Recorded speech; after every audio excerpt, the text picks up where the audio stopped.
Une finale, ça se gagne parce qu'on ne retient que les vainqueurs dans l'histoire. Alors qui de Léo Messi, qui de Kylian Mbappé va remporter cette Coupe du Monde? Qui va remporter la troisième étoile? Parce qu'une des deux sélections va obtenir sa troisième Coupe du Monde. Bienvenue sur CM Football, bienvenue pour une nouvelle vidéo. Je suis très heureux de vous retrouver pour vous partager mon regard sur ce grand match, cette finale de Coupe du Monde. J'ai énormément de chance de vous retrouver et je vous passerai un petit mot en fin de vidéo pour vous partager mon regard sur justement ce mois qui vient de se terminer sur cette Coupe du Monde qui a été fantastique parce que j'ai mon pays, l'équipe de France, qui se retrouve une nouvelle fois en football. Alors installez-vous bien parce qu'on va regarder évidemment quelles sont les forces en présence des deux côtés.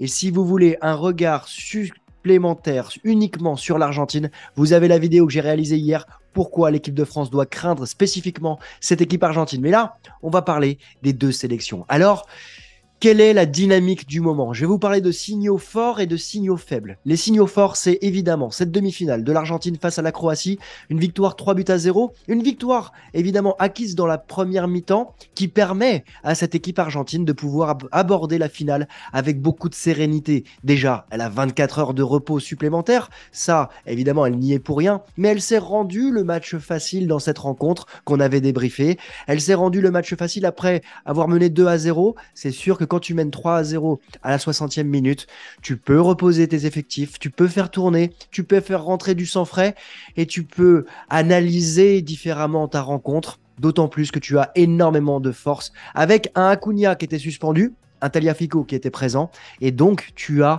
une profondeur de banc qui te permet de pouvoir arriver en finale de la Coupe du Monde avec beaucoup de joie. Du côté de l'équipe de France, eh bien, l'équipe de France a remporté cette victoire 2-0. Je vous ai analysé ce débrief dans la vidéo qui est sortie sur Maroc-Croatie, la finale pour la troisième place. Cette équipe de France, elle a réussi à faire sauter le verrou marocain dans les 5 premières minutes et ensuite, elle a laissé le ballon à cette équipe marocaine, chose qu'elle aime particulièrement. Elle aime justement laisser son adversaire avoir le ballon pour pouvoir la piquer. Et puis, il y a eu des changements tactiques de la part de Didier Deschamps qui étaient intéressants, notamment l'entrée de Marcus Thuram en deuxième mi-temps qui a permis de verrouiller son couloir gauche et de pouvoir après piquer au vif avec justement ce duo Thuram-Mbappé pour le but de Kolo Muani. Encore une fois, un Didier Deschamps qui a fait des choix très forts et qui ont été payants. Alors, il y a des bobos à soigner, il y a des interrogations, on va le voir dans la composition. On devrait retrouver Rabiot et Upamecano, mais on a vu que cette équipe de France pouvait compter sur son banc, et ça, c'est un élément important. Alors, il y a 24 heures de moins de repos. Ça, encore une fois, l'équipe de France n'y est pour rien, mais 24 heures de moins, quand on sait qu'en 2006 et en 2016, l'équipe de France avait également ces 24 heures de moins de repos pour aborder la finale. On connaît la suite. On espère évidemment que le proverbe jamais 203 ne sera pas présent. Alors, dans les signaux faibles, j'aime beaucoup cette expression parce que ça donne aussi un cadre à cette finale de la Coupe du Monde. L'Argentine va disputer sa 6e finale de Coupe du Monde. Elle en a remporté 2 comme l'équipe de France et elle reste sur 12 ans, entre 78 et 1990 où elle avait disputé 3 finales de Coupe du Monde. Elle avait une génération dorée avec évidemment Diego Armando Maradona. Mais là, on a la 2e finale en 8 ans pour Léo Messi. Il va pouvoir aborder cette finale avec justement de l'expérience, une expérience supplémentaire et une gestion émotionnelle qu'il faudra regarder parce qu'il a clairement annoncé que c'était son dernier match de Coupe du Monde, comme un certain Zinedine Zidane en 2006.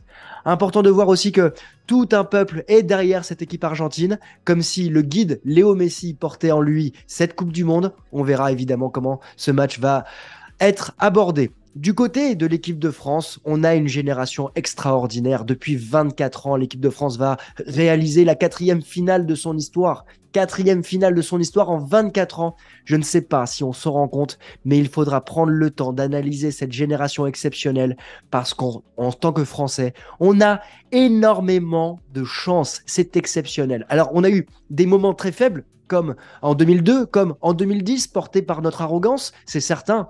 Mais sans faire de fausse modestie, être en finale en 98 et la remporter, être en finale en 2006, la perdre malheureusement, être en finale en 2018 et la remporter, et de nouveau en finale en 2022, il faut vraiment se poser pour se rendre compte de la chance qu'on a et de cette génération qui est exceptionnelle. Portée par un Didier Deschamps qui gagne, un Didier Deschamps qui connaît la défaite et qui est cette défaite. On se rappelle de 2016. On verra comment Didier Deschamps va aborder cette finale. mais lui, qui est le plus grand entraîneur du football français de son histoire, peut réussir quelque chose d'inimaginable. Et j'ai hâte d'être à dimanche 16h pour regarder cette finale. Alors, quels seront les 11? Quels seront les 11 des deux équipes? On va commencer par l'Argentine. Et cette Argentine, on l'a étudié. On a vu qu'il y a plusieurs systèmes tactiques qui peuvent être mis en place. On a vu cette équipe d'Argentine dans le tour final qui pouvait jouer en 4-3-3, en 3-5-2 ou en 4-4-2. On a ici un Lionel Scaloni qui a vraiment l'embarras du choix et qui a la possibilité également de s'adapter au fur et à mesure du match. Et ça va être une des clés de la rencontre, cette polyvalence continuelle de cette équipe argentine. Alors, pour moi, il y a deux tactiques possibles. J'ai un penchant pour une, vous me direz en commentaire ce que vous en pensez. La première, c'est un 4-4-2 avec Martinez dans les buts, Acuna, Molina sur les côtés, Otamendi et Romero dans l'axe, avec ce milieu travailleur Paredes, Fernandez, avec De Paul et McAllister, et Alvarez pour accompagner Léo Messi. Ce 4-4-2, il a la volonté évidemment de verrouiller le milieu de terrain et de pouvoir travailler pour empêcher l'équipe de France de déployer son jeu et de capitaliser sur le duo complémentaire entre Julian Alvarez et Léo Messi. Mais c'est pas la tactique que je vois Lionel Scaloni employé dans cette rencontre. Pour moi, on va partir sur une tactique qui ressemble à celle face aux Pays-Bas, avec un 3-5-2, avec Lisandro Martinez qui sera en défense centrale, qui sera rajouté à la place de Paredes, Acuna Molina sur les côtés, un milieu à 3 pour travailler avec McAllister, De Paul et Fernandez, et ces deux latéraux qui vont pouvoir accompagner. Et donc, on passerait réellement à un milieu à 5 en phase défensive. En phase défensive réelle, on serait à une défense à 5 avec Acuna et Molina dans la volonté de couper les lignes et de casser les lignes de passe de Griezmann et de casser la vitesse de Kylian Mbappé, qui seront évidemment les deux joueurs qui vont être très observés dans cette rencontre du côté argentin. Moi, mon penchant, c'est le 3-5-2. N'hésitez pas à me dire en commentaire quelle est la tactique que vous verriez employer du côté de Lionel Scaloni. Alors, du côté de l'équipe de France, il n'y a pas réellement de surprise sur le système tactique. On va retrouver Hugo Lloris dans les buts, une défense à 4 avec Théo Hernandez, Jules Koundé, Varane, Upamecano, Tchouaméni, Rabiot et Griezmann au milieu de terrain, avec Dembélé, Mbappé sur les côtés pour accompagner Olivier Giroud. C'est une tactique qui est toujours hybride, hein. On a vu ce milieu travailleur qui est devenu Antoine Griezmann, qui est au four et au moulin, qui a une débauche d'énergie exceptionnelle et qui est, à mes yeux, aujourd'hui, le meilleur joueur de la Coupe du Monde. Alors, vous me direz en commentaire ce que vous en pensez, mais aujourd'hui, Antoine Griezmann est exceptionnel. Il a un volume de jeu qui est magnifique. Il arrive à casser les lignes de passe et il arrive à trouver les lignes de passe. On verra évidemment dans quel état de forme il est pour cette finale de Coupe du Monde qu'il aborde avec sérénité. On n'a pas vu l'équipe de France être euphorique à l'issue de la rencontre au Maroc. Elle s'est concentrée directement sur la récupération, la volonté d'être prêt pour dimanche à 16h. Alors il y a des interrogations. Est-ce qu'Adrien Rabiot sera de nouveau de retour? Je le pense, je l'espère. On va suivre ça avec attention dans les 48 prochaines heures. Est-ce qu'Upamecano sera titulaire en défense centrale? Lui qui a été aussi pris par un virus, on le verra, je pense, mais je ne suis pas inquiet si jamais c'est Konaté qui sera en défense centrale.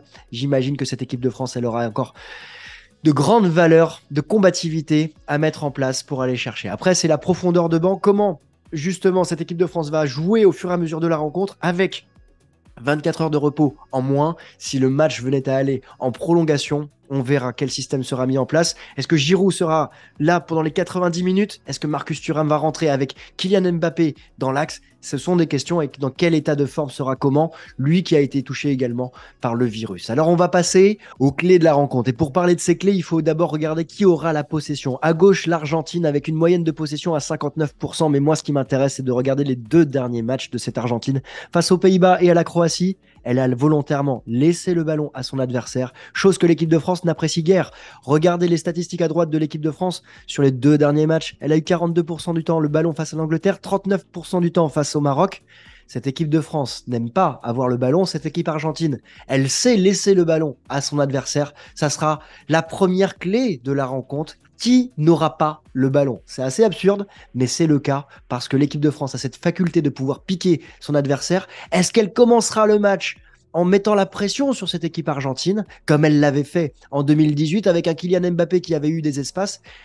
c'est délicat de penser que cette équipe argentine va laisser des espaces dans son dos comme elle l'avait fait en 2018. Je m'attends à un tout autre match du côté des Argentins.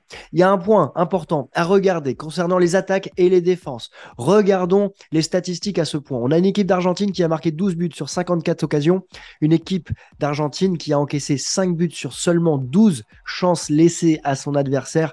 Ça marque une vraie différence avec l'équipe de France, qui a la même efficacité, grosso modo, au niveau de l'attaque, mais elle a encaissé le même nombre de buts avec 29 possibilités du côté de ses adversaires. L'équipe de France laisse énormément d'opportunités. Elle a pu compter sur un Hugo Lloris de très grande qualité depuis les phases finales. On verra justement comment il va aborder cette deuxième finale de Coupe du Monde pour lui, mais on le voit déjà, il y a un avantage à mes yeux pour l'équipe argentine dans le rapport de force attaque-défense. Et si on regarde justement la défense de cette équipe argentine, c'est une des clés. Elle a subi seulement 10 tirs cadrés dans cette rencontre. Elle a encaissé 5 buts. C'est énorme, c'est énorme. Et elle a encaissé des buts principalement sur son axe droit de la défense, l'axe gauche de l'attaque de l'équipe de France qui, justement, en 6 matchs, a tiré 34 fois pour 13 buts. Un très bon ratio. Et on le voit, cette équipe de France, elle a pu tirer dans n'importe quelle zone de cette surface de réparation, même de loin, avec le but de Tchouaméni face à l'Angleterre, qui pourrait être également une des clés de cette rencontre. Donc, si on résume par rapport à la défense argentine, si l'équipe de France cadre, l'équipe de France a beaucoup de chances de pouvoir marquer. Mais vous le savez, vous l'avez vu, l'équipe d'Argentine subit très peu de tirs cadrés. Donc, elle est en capacité de pouvoir défendre et gêner cette équipe de France. Est-ce que Kylian Mbappé, Olivier Giroud et Ousmane Dembélé auront cette force-là? Je l'espère. Regardons maintenant dans l'autre sens. Comment ça se passe du côté de l'attaque argentine par rapport à la défense française? Et bien là, il y a un vrai rapport de force aussi qui s'est installé. L'équipe argentine a cadré 46 fois depuis le début de la compétition. C'est 13 fois de plus que l'équipe de France. Elle a marqué 12 buts, elle sait marquer de loin et elle tire davantage de loin. Là où l'équipe de France, elle, a subi 20 tirs cadrés, c'est 10 de plus que l'Argentine et elle a encaissé 5 buts. Elle subit des tirs de loin également, on le voit sur ce graphique avec Instat. Et surtout, cette équipe de France, elle a une défaveur par rapport à l'Argentine sur les coups de pied arrêtés. L'équipe de France a encaissé 5 buts, dont 3 sur coups de pied arrêtés, et elle a subi 3 pénaltys. L'équipe d'Argentine a marqué 12 buts, 5 à l'issue de coups de pied arrêtés. Elle a marqué 3 pénaltys sur les 4 qu'elle a obtenus. Et elle a marqué 2 buts à l'issue de coups de pied arrêtés. Un face au Mexique sur une passe de Léo Messi, c'est Enzo Fernandez qui avait marqué. Et un autre à l'issue d'un coup franc qui était initié par Léo Messi, ce même Léo Messi qui a ouvert le score face à l'Australie. Alors, évidemment, ces coups de pied arrêtés, c'est toujours une des clés des rencontres et des finales de Coupe du Monde. On sait que ça se jouera sur un détail, mais là, ici, sur les coups de pied arrêtés et sur l'attaque de l'Argentine par rapport à l'équipe de France, les statistiques vont en faveur de l'Argentine. Donc, il y a 2 avantages ici qui sont importants pour l'Argentine. Et évidemment, ce seront des éléments sur lesquels il faudra compter. L'équipe de France devra faire preuve de détermination, d'abnégation, parce que, à mes yeux, cette équipe argentine, elle est favorite pour cette finale par rapport à ce qu'elle a montré, même si les adversaires qu'elle a affrontés ne sont pas forcément du même calibre que ceux que l'équipe de France a affrontés. L'Angleterre, le Danemark et également le Maroc qui a sorti quand même le Portugal, l'Espagne de cette compétition et qui avait battu la Belgique. Alors, il y a la clé de cette rencontre à mes yeux qui sera la gestion du côté gauche avec Théo Hernandez, Rabiot et Kylian Mbappé qui est détaché des tâches défensives et de l'autre côté, une équipe d'Argentine qui a Molina, qui a De Paul, mais qui a surtout un Léo Messi qui se retrouve dans cette zone et on l'avait vu face aux Pays-Bas, on l'avait vu face à la Croatie. C'est vraiment un espace de jeu où il peut y avoir la différence. Et regardez, justement, les zones où l'Argentine arrive à se détacher et créer des espaces, c'était face aux Pays-Bas en début de rencontre, avec la volonté de laisser un espace dans lequel Léo Messi peut s'engouffrer. On l'avait vu sur le premier but, avec Molina sur le côté droit, avec la volonté de Messi de pouvoir rentrer sur un espace et de faire une passe magnifique entre les lignes pour l'ouverture du score. C'est un élément important quand on sait que cette équipe de France, elle a subi dans cette zone de jeu face à l'Angleterre. Le penalty est arrivé de cette partie-là. Elle a subi également face au Maroc et on avait vu Marcus Thuram rentrer sur ce côté gauche pour justement boucher cette ligne face à un Hakimi et un Ziyech qui avait été très important. Si la France arrive à gérer ce côté gauche, elle a l'espoir de pouvoir justement tenir durant la rencontre et espérer marquer. Mais du côté offensif argentin, on l'a dit à travers les statistiques, c'est vraiment un élément qui va être déterminant. On verra justement comment cette équipe de France va coulisser. Et quel sera le rôle d'Antoine Griezmann, lui qui arrive à casser les lignes de passe, lui qui arrive à trouver des lignes de passe magnifiques pour aller offrir un bijou à un Kylian Mbappé qui devra être diablement efficace dans cette rencontre. Alors, quel est mon pronostic pour cette rencontre? Eh bien, le pronostic est sponsorisé par l'application Parion Sport, Parion Sport en ligne, qui vous rembourse votre premier pari s'il est raté à hauteur de 100 euros maximum en pari gratuit. Alors, comment ça se passe? Eh bien, ça se passe avec le lien qui est dans la description. Vous vous inscrivez en suivant toutes les étapes. Et ensuite, eh bien, sur votre premier pari, s'il est raté, vous pouvez jouer à partir de 5 euros et vous pouvez jouer jusqu'à 100 euros. C'est cette somme que vous aurez jouée qui vous sera remboursée en pari gratuit si vous vous êtes trompé. Alors n'oubliez pas que jouer comporte des risques, jouer avec responsabilité, jouer uniquement des sommes que vous êtes prêt à perdre, parce que jouer doit rester un divertissement réservé aux personnes majeures. Alors, comme d'habitude, on va regarder qui est le favori pour Parion Sport, et c'est très très très serré. Les deux équipes sont cotées pour l'Argentine à 2,80, pour la France à 2,75 et le match nul est à 3,05. Là, on parle des 90 premières minutes de la rencontre, parce que le match peut se terminer bien évidemment en prolongation ou au tir au but. Et si on regarde qui va remporter la Coupe du Monde, eh bien ça reste toujours très serré avec cette équipe de France qui est cotée à 1,82 et cette équipe argentine à 1,95. Alors, vous allez me demander quel est mon pronostic pour cette rencontre. Ça va être très serré. C'est une finale de Coupe du Monde. Ça va se jouer à un détail. Quel sera le détail? De quel côté il va pencher? Une décision de l'arbitre, par exemple, M. Marcignac, arbitre polonais qui a arbitré l'équipe de France, qui a arbitré déjà l'Argentine également. Donc, on avait vu que c'était un arbitre qui était très présent sur le terrain et qui n'a pas fait d'erreur dans ces deux matchs. Ça peut se jouer sur un coup de pied arrêté.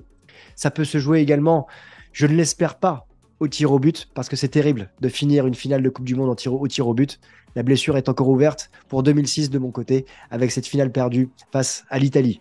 Alors, par rapport à tout ce que je viens de vous dire, pour moi, le favori reste l'Argentine. Et si je dois vous donner un pronostic par rapport à mon analyse, c'est que l'Argentine va remporter cette Coupe du Monde 1-0 et sera le nouveau champion du monde avec une 3e étoile. Si, en revanche, je vous fais mon analyse personnelle et mon souhait et l'espoir que j'ai, eh bien, je parierai 1-0 pour l'équipe de France avec un but de Kylian Mbappé. C'est terrible de vous partager ce regard parce que j'ai l'espoir que l'équipe de France puisse remporter cette Coupe du Monde. Je serai évidemment supporter et corps et âme derrière les Bleus, mais j'ai l'intime conviction que cette équipe argentine, sur des petits détails, peut faire la différence face à cette équipe de France. Alors je crois en Didier Deschamps et j'espère que Didier Deschamps trouvera les ressources nécessaires pour aller remporter cette Coupe du Monde. On va regarder les cotes. Le 1-0 pour l'Argentine est coté à 6,90. Le 1-0 pour la France est coté à 7. Et au niveau des buteurs, on a Léo Messi qui est coté à 2,50, Kylian Mbappé à 2,60, Julian Alvarez à 3,60 et Olivier Giroud à 3,60. Ce sont les 4 meilleurs buteurs de cette Coupe du Monde. J'ai l'espoir et j'espère que cette équipe de France saura trouver les ressources pour remporter cette Coupe du Monde. J'aimerais savoir quel est votre pronostic pour cette rencontre. Est-ce que, par rapport à votre analyse de la rencontre, vous estimez que c'est l'Argentine qui va remporter cette Coupe du Monde, ou est-ce que vous avez trouvé les ressources nécessaires pour les transmettre à Didier Deschamps et pour aller chercher cette finale et pour aller chercher cette 3e étoile? N'hésitez pas à me le dire en commentaire. En tout cas, je voudrais vous remercier parce qu'on vient de passer un mois et un peu plus exceptionnel, magnifique. Dans l'histoire de la chaîne, on a les meilleurs résultats. On a dépassé les 2 millions de vues en l'espace d'un mois. C'est magnifique. Vous m'avez apporté énormément de force. On a réalisé ensemble 53 vidéos. C'est inimaginable. 53 vidéos, pour vous donner un ordre de comparaison. Sur l'Euro 2021, j'étais à 19 vidéos et sur la Coupe d'Afrique des Nations, j'étais à 19 vidéos. On a quasiment, on a doublé le nombre de vidéos. On a plus que doublé le nombre de vidéos. Et je voudrais vous remercier parce que vous m'avez apporté une force exceptionnelle. Pendant cette période, j'ai eu le Covid. Pendant cette période, j'avais des événements professionnels à organiser également. Et j'ai pu tout faire grâce à tout ce que vous m'avez apporté. Donc, merci infiniment. Et on va continuer. On va se retrouver, je l'espère, dimanche soir ou lundi matin avec, je l'espère, une grande joie. Sinon, on analysera ce qui pourrait être une terrible nouvelle pour moi, pour tous les Français. On verra. Mais on prendra le temps, évidemment, d'analyser tout ça. Et puis, on va se retrouver la semaine prochaine pour trouver de nouveaux sujets et d'analyser les sélections, comment elles ont pu réussir cette Coupe du Monde, quelle sera la suite. Et puis, il y a le mercato qui arrive à partir du 2 janvier et on sera là. une fois, deux fois, trois fois par jour pour vous partager le regard de mon regard sur le football et mon regard sur ces futures stars du football, ces futures équipes et ces futurs matchs. Merci encore. N'hésitez pas à me dire quel est votre pronostic et on se retrouve dimanche ou lundi. Allez les Bleus et que la France remporte cette Coupe du Monde. Sinon, ça va être très très dur. Très belle journée, très bon week-end. Profitez parce que c'est unique d'être en finale de la Coupe du Monde. Et maintenant, il n'y a plus qu'une chose à faire, c'est la gagner. Ciao.